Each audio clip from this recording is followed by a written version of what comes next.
How to remove Instagram followers flagged for review.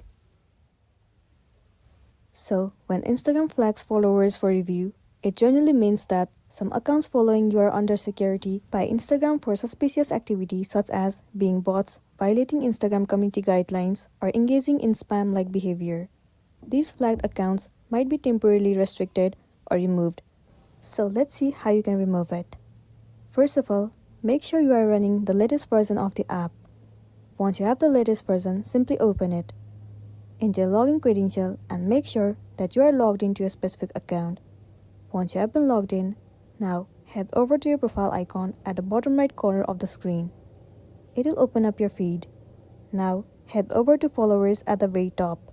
4 different categories will be visible to you: followers, following, subscription, and flagged. So here what you want to do is you have to move into flagged.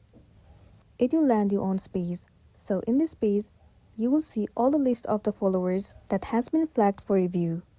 In this page, you can see none of the account is available, which means that there is no account which has been flagged for review. If you have it in this page, then what you want to do is, right beside their username, the option of remove will be visible to you. All you want to do is click on remove and then tap on confirm. After that, it will get removed successfully and then you'll be good to go. So that's all for today, and this is simply how you can remove Instagram followers flagged for review. Make sure to smash the like button and consider subscribing if you found this video helpful. We'll see you in the next one.